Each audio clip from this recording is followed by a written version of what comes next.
Hello, Retroburn here.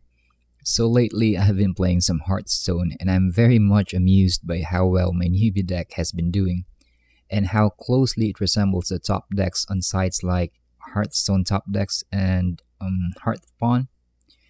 Friends have been asking if I've been net decking and the answer is a big no. While this is not a guide on how to make a Hearthstone deck, if you're curious, join me as I detail how I came up building this elemental control Shaman Hearthstone deck. So, sometime in 1996, I got addicted to Magic the Gathering, and while my first deck was the pre-constructed Flames of Wrath, my most successful one was a tweaked Call of the Core pre-constructed deck. It belonged to my cousin, but I borrowed it and modified it to be a clean, mean machine. Anyway, after that, I took a liking to decks that had one creature type, slivers, goblins, and the cards that made decks modeled around those creatures god-awesome things. When I first played the game, I instantly noticed there are several elementals in it. I exclaimed, "Cool! Not dragons and goblins for a change." I never heard of an elemental deck in Magic the Gathering, so I figured I could make a deck around them. So noticed several have when it comes into play effect. That reminded me of a blue-green-black necro deck I was trying to make back in my Magic the Gathering days with battlecry cards like the Necrotal. Basically, what I was trying to do was create a deck that aggressively searches for cards that I needed to nullify the opposing player's strategy. It was supposed to have creature, artifacts, and enchantment killers.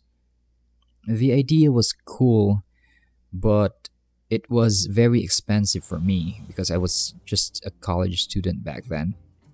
I never did make that deck. I decided to model my elemental-themed control shaman deck around that core concept. Broken up into phases, this was what I did. I reviewed the shaman deck that I had and put in notes as to what was going to be replaced. I classified them into batches. There were really bad cards I needed to do away with ASAP. There were so-so cards, and there were cards that were good enough that I could afford to replace later. I grouped these into batches. I then gathered a list of elemental creatures and cards that have card drawing effects. I also included several creatures that I thought would supplement this core strategy I visualized. I also made a list of cards that I wanted integrated into my deck ASAP. Finally, because of mana considerations, as I didn't have enough dust, I did not want to replace low-cost cards with high-cost ones, as that would have left me with a deck that would have been powerless in the early game. I made a list of what cards should be replaced with what and made it so that I could preserve the mana curve of my deck. I wanted to replace cards with ones that had similar costs, so my deck would still hold its own at the early, mid, and late game stages. So this is the list. That I made. The first group showed the standard deck, the Shaman standard deck you get when you first play Hearthstone. I don't know, I can't remember if I've replaced 1 or 3 cards here, but I think this is the closest. If not, this is the standard Shaman deck. But anyway, the first thing I did was list all of these and then mark which was important to the deck that I was going to make. So the initial list contains, the initial cards that I tagged as important to my strategy was the Hex card, Hot Spring Guardians, Lava Burst, Shattered Sun Cleric, Sungeon Shield Master, Tidal Surge, Volcano, Fire Elemental, and not the Lord of the Arena. And then after, I group into, how many of these? Into 4 batches of cards that needed to be replaced, with the first batch being the what I deemed to be the most useless ones to the strategy that I was going to concoct. manufacture, the core strategy, the deck I was going to make would put on the table. So anyway, the first batch, the most useless cards are the following. So Razorfen Hunter, Ancestral Healing, Darkscale Healer, Frost Wolf Warlord, and the Stormwind Champion. So take note, guys, that this is just a vlog. This is not in any way a guide on, you know, how to make a kick-ass elemental shaman deck. This is just a vlog that I want to show you guys how I made my deck. So it's not in any way, you know, an authoritative video. But if you're curious, just continue watching this vid. So anyway, I'm babbling. Moving on. So after that, after tagging which ones were going to be kept, which ones were going to be the first to be swapped out, the second batch to be swapped out, third batch, and so on, I made another list. This one right here.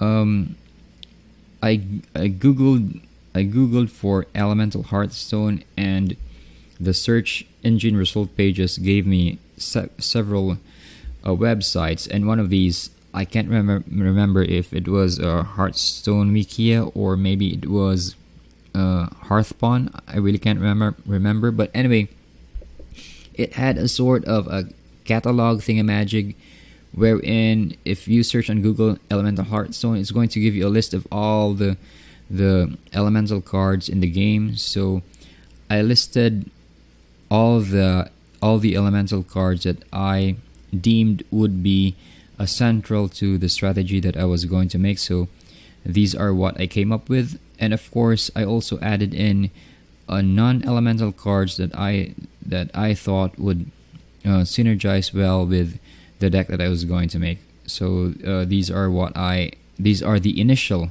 cards that I came up with. So Demolisher, Igneous Elemental, Tar Creeper, Ancient Brewmaster, Daring Reporter. So the other non-elemental cards had effects that I deemed were important, like for example the Ancient Brewmaster. I figured that because he has this Tradewind Rider-like ability. Tradewind Rider is a card in Magic the Gathering where I think it is, if memory serves, every time you tap it, it's going to bounce back a creature back to its owner's hand. So I figured, excuse me. So I figured if my deck had a lot of Battlecry abilities, that this card was going to be awesome with my deck, as I was going to bounce cards from the table, and then I was going to cast them again, you know, and get advantage by capitalizing on their Battlecry effects. But this really didn't make the cut. But anyway, I still listed it as part of my preliminary pool of what I thought were, interesting cards. Also, there was a Burgly Bully, the Frozen Crusher, Madame Goya. So these were the cards that I deemed were interesting ones in the first go. And then after that, I move on to another list, and I listed all the cards from here that I thought were so central to the strategy of my deck that I deemed them to be, that I had to get them ASAP. I had to swap out several of my old cards with these. So these are the following: Fireplume Phoenix, Ancient Brewmaster, Servant of Kalimos, Primal Lord, Madame Goya, Blaze Caller, Lightning Storm, Stone Sentinel. And then after that, of course, I also listed how many cards were going to be put in. So 2 Fireplume Phoenix, 1 Servant of Kalimos, 1 Stone Sentinel, and so on and so forth. I then move on to the fourth list. Now this is very important because even as a beginner Hearthstone player, I realized that I just couldn't recklessly swap in cards and then swap it in with another card that had higher casting cost, because I played Magic the Gathering as I've mentioned back in 1996, and I know the importance of preserving that mana curve. You don't want to get stuck with a deck that lots of powerful cards at 7/7, 8/8 creatures, but then you end up having cards that have 8 casting cost, 8 mana casting cost, 7 mana casting cost. Well, that's well and good in the late game, but in the early game and the mid game, you're going to get trounced by the aggro decks. So that was one thing I also considered too. So what I did was make this list and mark all the high casting cost cards to be replaced with other high casting cost cards, and the cheaper ones I was going to replace with also the cheaper ones. So in that way, I was going to preserve the mana curve of my deck. So for example, the Stormwind Champion, if memory serves, I think you need 7 or 6 or 8 mana to cast this bad boy. So I marked that as the card to be replaced with the equally high mana casting cost card like Kalimos. So as you can see here, also this is the Flame Tongue Totem. If memory serves, it has a 3 mana casting cost. I wanted to replace that with another card that had an equivalent casting cost, Lava Shock. So this was the initial choice I had, but then I realized that Jade Gloss was the more perfect fit. So I swapped that out and put in Jade Gloss. I'm going to discuss Jade Gloss later, further on in this video. So anyway, these are the lists that I made. Moving on. This was the list I initially came up with. I just transferred this to an Excel sheet so you guys can make heads and tails out of my handwriting. And this is my final list.